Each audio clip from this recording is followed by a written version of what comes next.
Off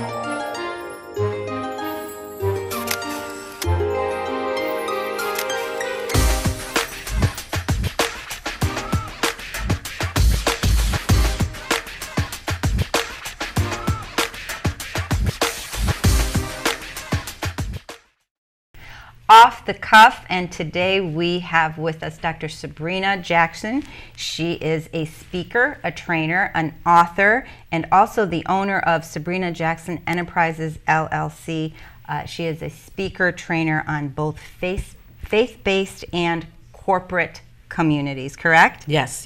Welcome, Dr. Sabrina. Thank you so much for having me. Thank you. Well, I appreciate you coming and making time Absolutely. to talk to us, because you are someone that I call a very empowering person. Thank you so much. Of tremendous personality. Thank you so much. And someone who fills a room. Because I watched you actually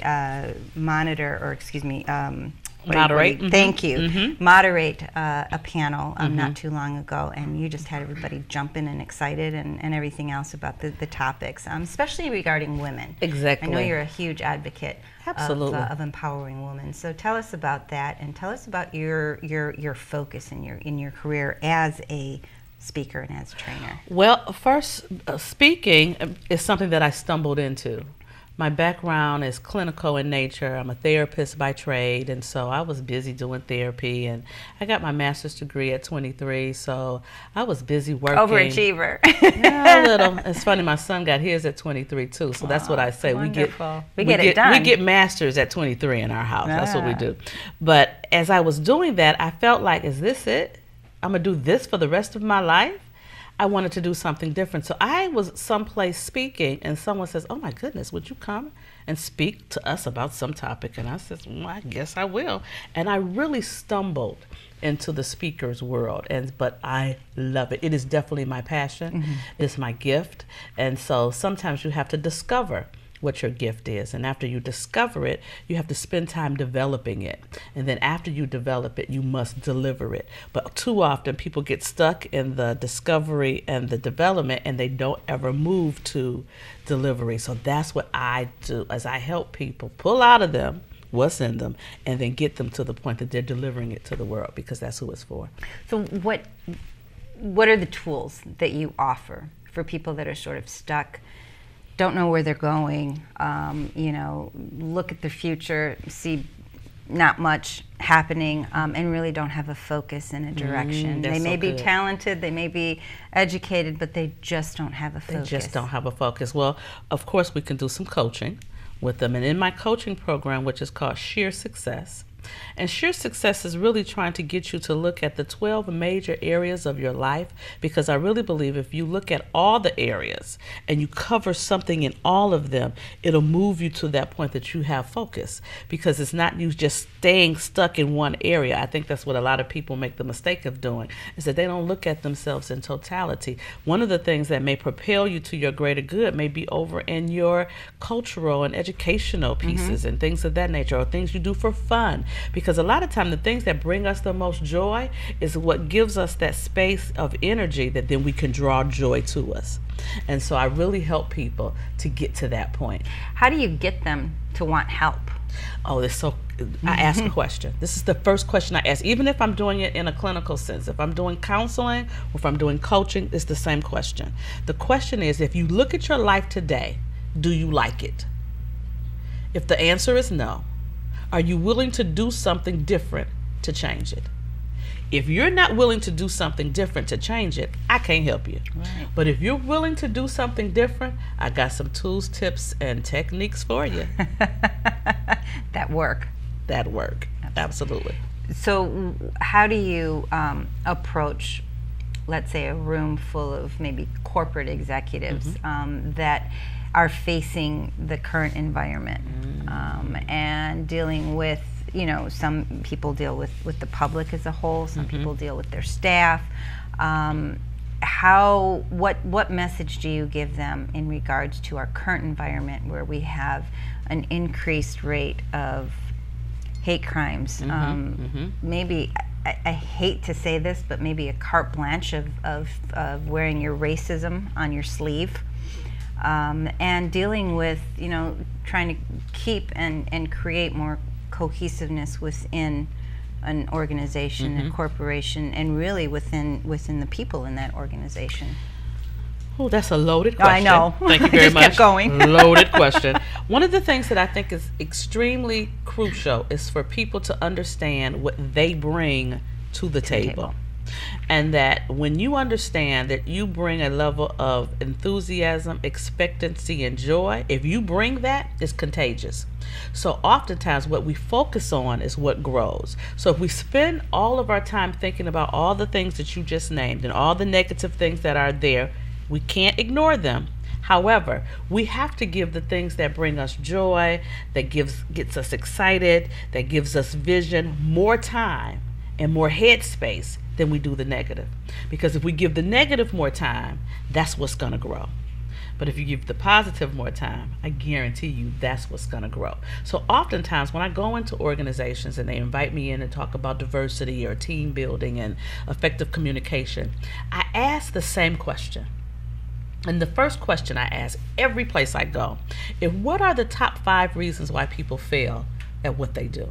Whether it's their job, whether it's being the supervisor, whether it's being a spouse, what are the top 5 reasons? Because I believe that the top 5 reasons are across the board in everything, whether it's if we're on a diet, if we're working out, if we're a parent, whatever we're doing. If we don't do these 5 things well, we're seeking to fail. Can you tell us? The first is, of course I can. The first is coachability. If you're not coachable, how do you get better? How do you grow if can't nobody tell you anything?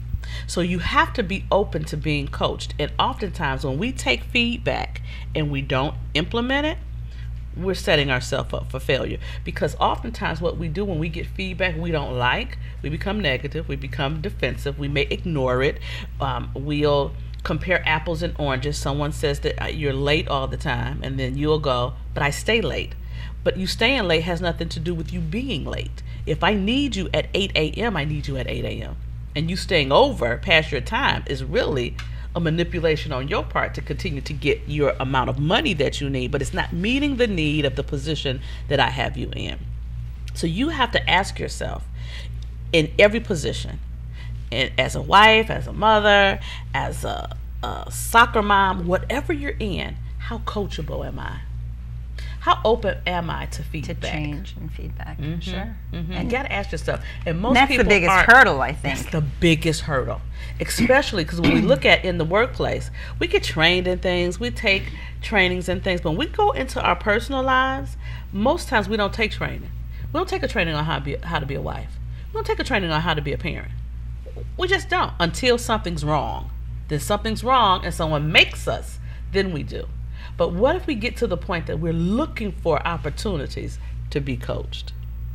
That's a whole different mindset. If we can teach people to do that, I think we would have success across the board much more readily.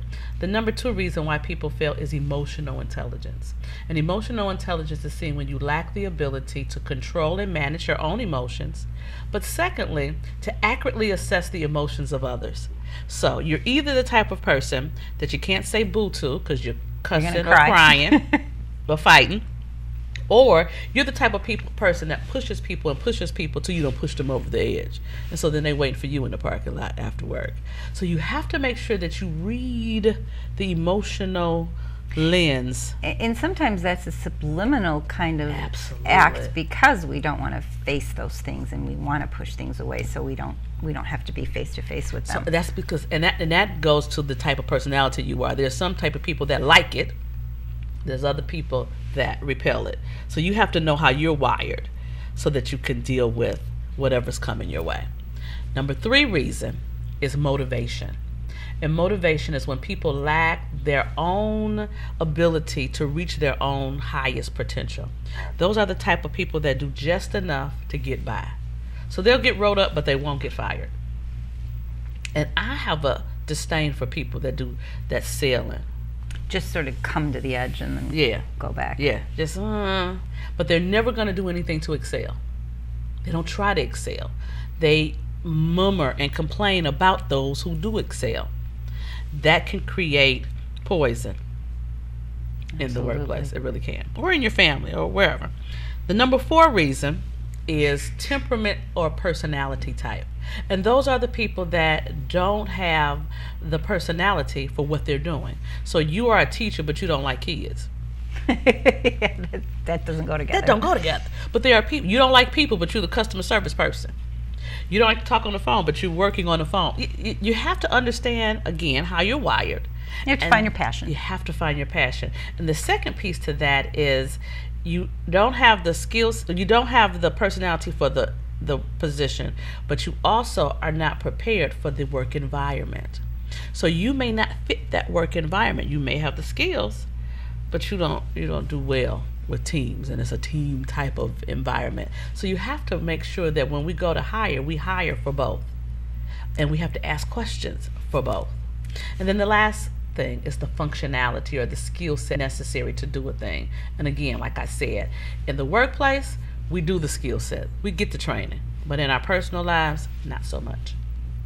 Well, hearing those things out loud, definitely, I agree with you. It is across the board because you can relate that to corporate. You can relate that to your personal and professional life. Absolutely. And I know a lot of, when you look at the world today and you look at our political landscape as well, you said something that sort of resonated where you could have the talent and you can have the know-how, but you don't have the skill maybe or the mindset to be in a certain situation. And I find that a lot of our political wannabes these days are coming onto the landscape really without that that background, only because it's okay lately, and I that scares me a little bit. When you look at the responsibilities that they have, so it's almost like a want rather than a quality that they have within themselves. So it just. So they're getting ready to do on-the-job training. Exactly. Yeah, and I don't think we want that. We want people that know what's going on and that know what citizens need and why they're actually doing that, because they want to help and they want to serve. Absolutely. We want that, but we're not getting that. And because we're not getting that, we have to change our mindset about our expectations of people once they get in office. Right, absolutely. Because once they get in office, then I think oftentimes once they get in office, we kind of back up. We don't hold them to the fire, hold their feet to the fire. We don't go to the meetings. We just let them do what they do. We still have to be fully engaged in the process. We have to go to the meetings. We have to make the telephone calls. We have to write the letters. Yeah, people do still write letters. We need to do those type of things as the constituency. Absolutely. And I think people are a little bit more apt to be involved than they were before. And I think that may be the silver lining. So enough about politics here. But you actually have a show. Yes, I do. On 9:10 a.m. Yes. And we really mean a.m., right? So yes, a.m. is on the a.m. dial, but it's a.m. in the morning. So it's from 1 a.m. to 3 a.m. every single night. And what is your, I know it probably is pertaining to what we've talked about, but I know you have a lot of passion about women's issues as well. Yes, I do. We call it, the show's title is Sizzling Talk with Dr. Sabrina. So sizzling just means hot.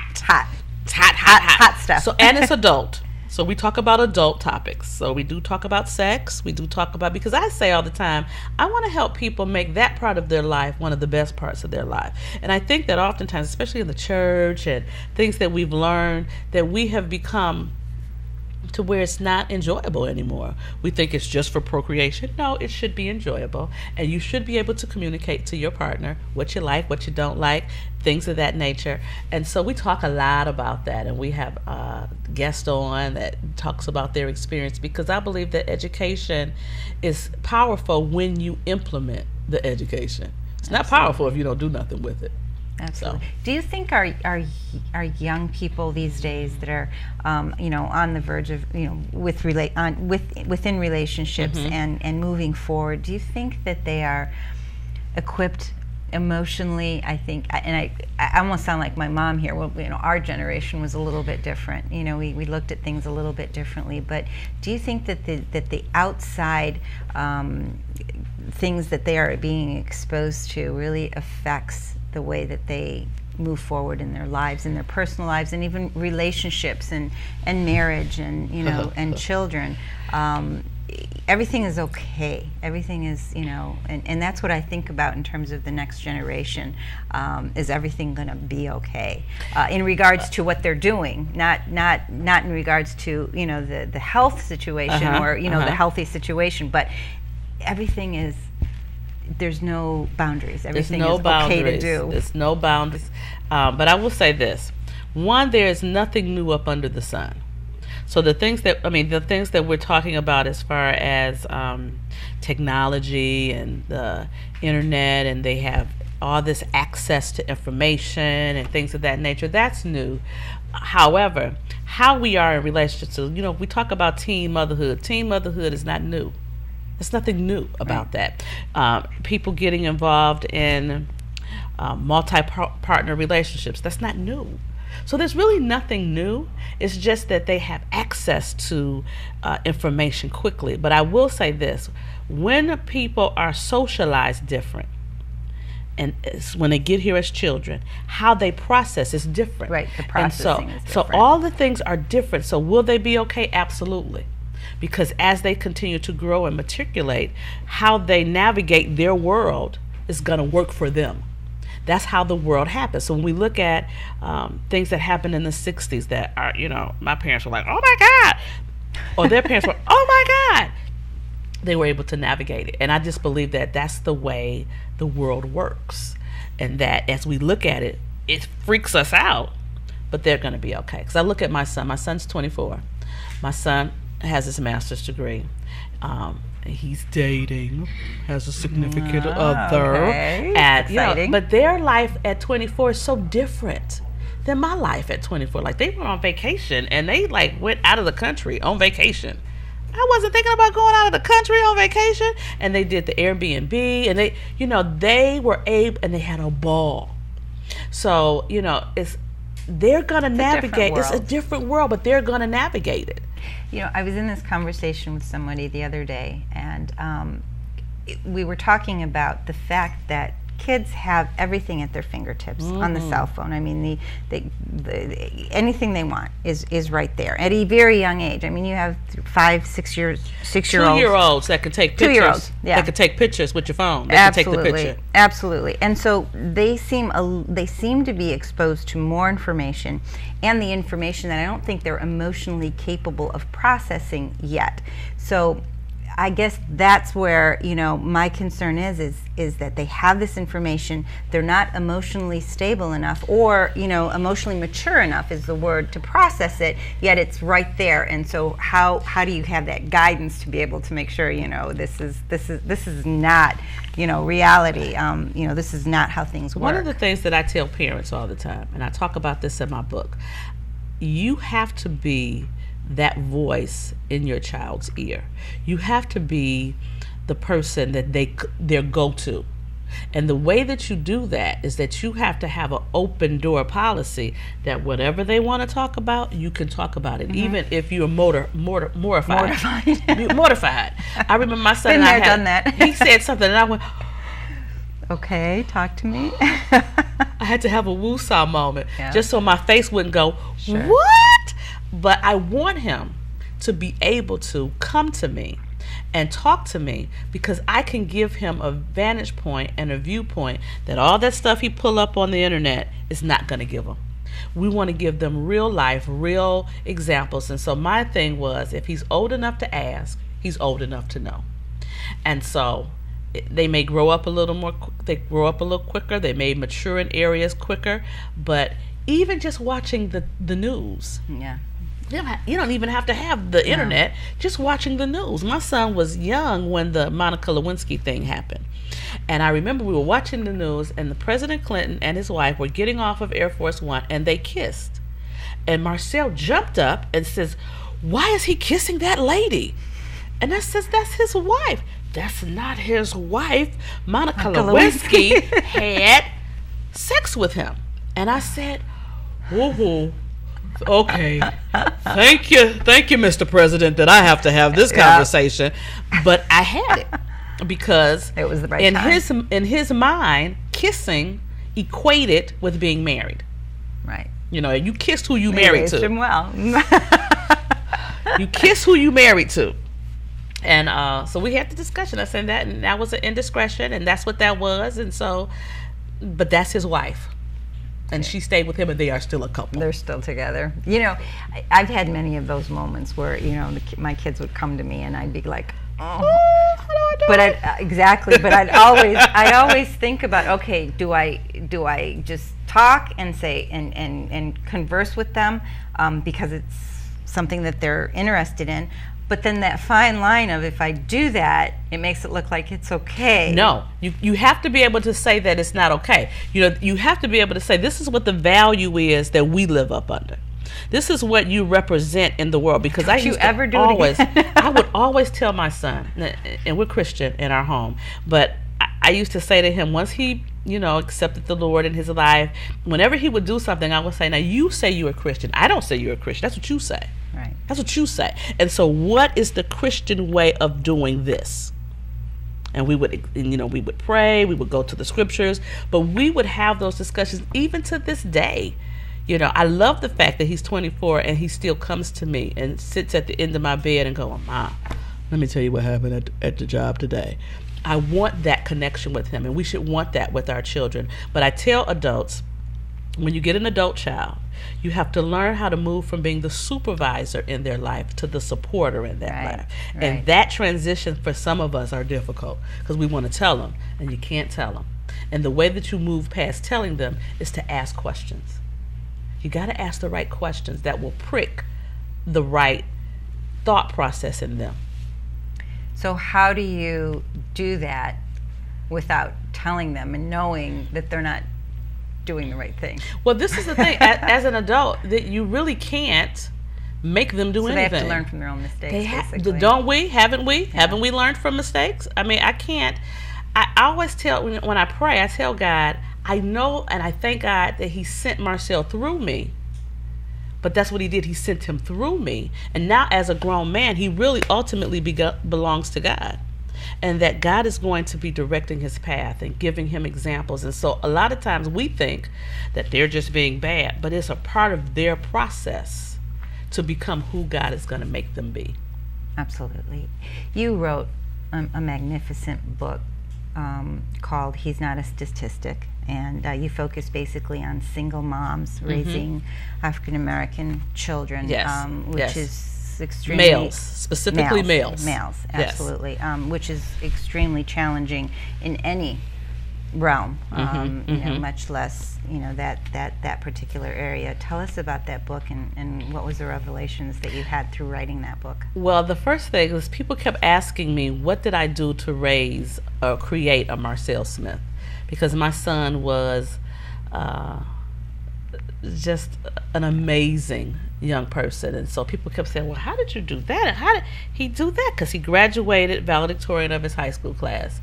He went to school on a full ride basketball scholarship at a Division I school at 5'7". Then he finished his undergrad in 3.5 years, and on the same scholarship obtained his master's degree. And so people kept saying, how did you do that? What did you do to do that? And I said, well, I guess I did some things. And I prayed about it, and God gave me 12 things. And I jotted them down on a sheet of paper, and I stuck them in my Bible, and they stayed there for 2 years. And then someone said to me, you need to write a book. I said, really? And I went back to that list.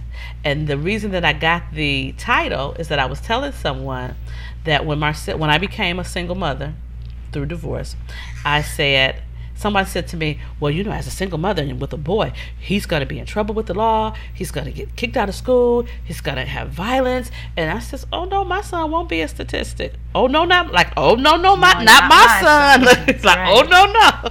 And I really went into it with that mindset. He's not going to be a statistic. He's not going to get in trouble. We don't do that. He is going to have values. He is going to have a standard. And so... of course, the first law, and it is 12 laws, and I call them laws and not tips or principles because you can throw a tip away. A law is a mandate. I know these work. I know they work. And so I talk about never bad-mouthing the absent father. Very important. Can't badmouth the absent. And now I have another book, but it's never badmouthing the absent parent, because you do have men that are raising their children alone. But you can't do that because that's still that person's family member. And I think that takes away the essence of who you are and what you're trying to do for that child as well, because now, he realizes that you're pinning yes, against each other. I never did that. Another law was making sure that education is important to them, not just important to you. And so when he would come home with great grades, he would be so excited to show me. And I would be excited as well, but I would act calm. And I would say, now let me ask you a question. How do you feel when you look at those grades? And he said, I feel excited. I says, always chase that. Always chase that feeling inside of you, because if I'm not here, you can still chase that for yourself. So, yeah. That's a wonderful message. That really is. So, he's not a statistic, and you can get that book on my website or on Amazon. Yeah. All right, great. Yeah, and you're writing a new book. I have 2 new books coming out. Okay. The 10 Types of Haters is done. I just need to put it out there. So give me 5 types of haters. 5 types of haters. All of the haters start with the H. So it's the holy hater. Those are people who use the scriptures to beat you up and still hate on you. It's the hostile hater. They mean and they beating you up. The humorous hater. They're laughing and joking and making, but they're really still haters. The hesitant hater. They kind of hating, then they jump back. They want to hate, but then maybe not. And then it's the haughty hater. And the haughty hater, they have to put you down to make themselves feel good. And the last type of hater I talk about in the book is the most diabolical. And that's the hater that's in your head. And that's the hater that's hating on you, that says negative things to you, about you. And so you have to get the haters under control. Absolutely. And sometimes you can be your worst enemy. Absolutely we can.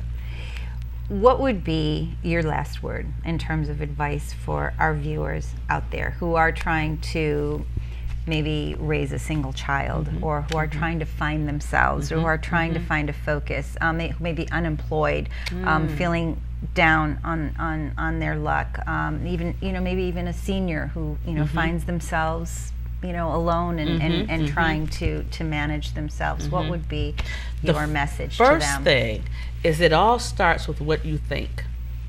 What you think becomes what you speak, and what you speak becomes what you see. So if you look at your life, whatever the landscape is for your life, and you don't like something in it, change your thinking. Because if you change your thinking, you'll change your speaking. And we speak what we create.